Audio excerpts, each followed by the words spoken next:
వచ్చే ఎన్నికల్లో కూడా ఆ ఎంపీ పదవి మన పార్టీదే అన్న ధీమాలో కనిపించారు అక్కడి కార్యకర్తలు. తమ సిట్టింగ్ ఎంపీ విజయానికి ఢోకా ఉండదని లెక్కలేసుకున్నారు. అయితే ఉన్నపలంగా అక్కడ వారి ఎంపీ అటు పార్టీకి ఇటు లోక్సభ సభ్యత్వానికి రిజైన్ చేయడంతో కేడర్తో పాటు లీడర్లంతా కూడా డైలమాలో పడిపోయారు. అధిష్టానమేమో అదేమీ పట్టించుకోకుండా కొత్త అభ్యర్థి వేటలో పడింది. అనేక మంది పేర్లు పరిశీలనలో ఉన్నా సరైన క్యాండిడేట్ కోసం కసరత్తు చేస్తుందట అధిష్టానం. అసలు ఆ సెగ్మెంట్ ఏంటి? ఆ పార్టీ అంత గందరగోళం ఎందుకు నెలకొంది?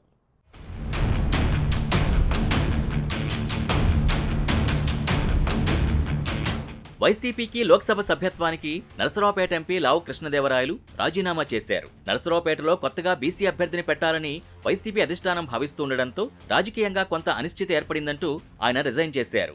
అధిష్టానం లెక్కలు అధిష్టానానికుంటే తన లెక్కలు తనకున్నాయంటూ బయటకు వెళ్లిపోయారు. శ్రీకృష్ణదేవరాయలు రాజీనామా చేయడంతో ఇప్పుడు వైసీపీ ఎంపీ అభ్యర్థి పరిశీలనలో ఊహించని పేర్లు తెరపైకొస్తున్నాయి. బొట్టా రేణుక, మాజీ మంత్రి అనిల్ కుమార్ యాదవ్, మంత్రి విడుదల రజనీల పేర్లు పరిశీలిస్తున్నట్టు తెలుస్తోంది. గత ఎన్నికల ముందు టీడీపీ నుంచి వైసీపీలో చేరారు బొట్టా రేణుక. కానీ ఆమెకు గత ఎన్నికల్లో జగన్ సీటు సర్దుబాటు చేయలేకపోయారు. దీంతో ఆమె కాస్త అసంతృప్తిగా ఉన్నట్టు తెలుస్తోంది.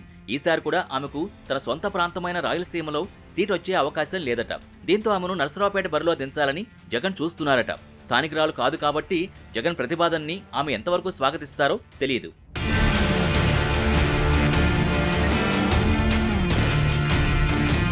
మాజీ మంత్రి అనిల్ కుమార్ యాదవ్ పేరును కూడా ఎంపీ అభ్యర్థిగా పరిశీలిస్తున్నారు. ప్రస్తుతం నెల్లూరు సిటీ ఎమ్మెల్యేగా ఉన్న ఆయనకి ఎదురుగాలి వీస్తోందట.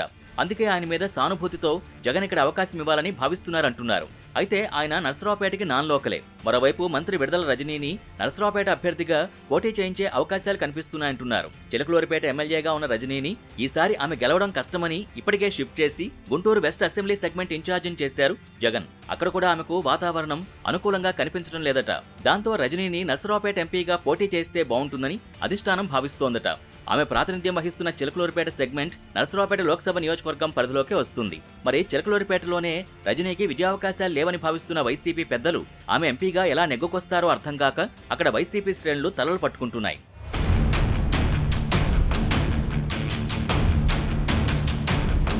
ఆ క్రమంలో పార్టీ పెద్దలు లావు కృష్ణదేవరాయల్ని వదులుకుని తప్పు చేశారని పల్నాడు వైసీపీ శ్రేణులు ఓపెన్ గానే అంటున్నాయి. మొత్తం మీద ఎంపీ రాజీనామాతో పల్నాడులో వైసీపీ పరిస్థితి దారుణంగా తయారైంది. ఓవైపు అసమ్మతి రాగాలు, మరోవైపు స్థానిక నేతల రాజీనామాలు పార్టీకి తలనొప్పిగా మారాయి. జగన్ తీసుకుంటున్న ఏకపక్ష నిర్ణయాలే ఇంతవరకు తీసుకొచ్చాయని వైసీపీ నేతలే చర్చించుకుంటున్నారు. నరసరావుపేట ఎంపీ స్థానంలో బీసీ ఓటర్ల జనాభా ఎక్కువే. అయితే పార్లమెంట్ నియోజకవర్గం ఏర్పాటైనప్పటి నుంచి ఓసీ నేతలే అక్కడ పోటీ చేస్తూ వస్తున్నారు. ఈసారి బీసీ సామాజిక వర్గానికి అక్కడ టికెట్ ఇస్తే గెలుస్తామని వైసీపీ అధిష్టానం లెక్కలు వేసుకుంటోంది. ఆ క్రమంలో టికెట్ రేసులో నాగార్జున యాదవ్, ఎమ్మెల్సీ జంగా కృష్ణమూర్తి పేర్లు కూడా ప్రచారంలోకి వస్తున్నాయి.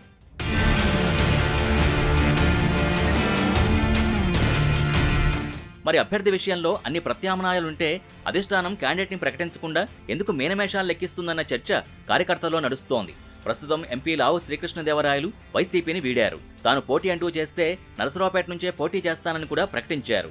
ఇప్పుడు ఆయన ఇతర పార్టీలో చేరి నరసరావుపేట క్యాండిడేట్గా బరిలోకి దిగే అవకాశాన్ని కొట్టిపారేయలేం. అప్పుడు దేవరాయల్ని ఎదుర్కోవాలంటే వైసీపీకి కూడా అన్ని విధాల బలమైన అభ్యర్థి అవసరం. ఆ లెక్కలతోనే వైసీపీ నిర్ణయం తీసుకోలేకపోతోందని అంటున్నారు. దేవరాయలు ప్రత్యర్థిగా రేసులోకి వస్తే ఇప్పుడు ప్రచారంలో ఉన్న పేర్లన్నీ తెరమరుగైపోతాయని వైసీపీ క్యాడర్ అంటోంది. మరి ప్రస్తుతం బీసీ నాయకుడైన నాగార్జున యాదవ్కి సీట్ ఇచ్చినా, జంగా కృష్ణమూర్తిని బరిలోకి దింపినా వారికి దేవరాయల్ని ఎదుర్కోగలిగే ఆర్థిక బలం లేదన్న చర్చ పార్టీ నేతల్లో జరుగుతోంది. మరి ఇటువంటి పరిస్థితుల్లో వైసీపీ ఎంపీగా నియోజకవర్గంలో గుడ్విల్ పెంచుకున్న లావు శ్రీకృష్ణదేవరాయలు నిజంగా ప్రత్యర్థిగా మారితే వైసీపీ ఎవరిని క్యాండిడేట్గా ప్రకటిస్తుందో చూడాలి.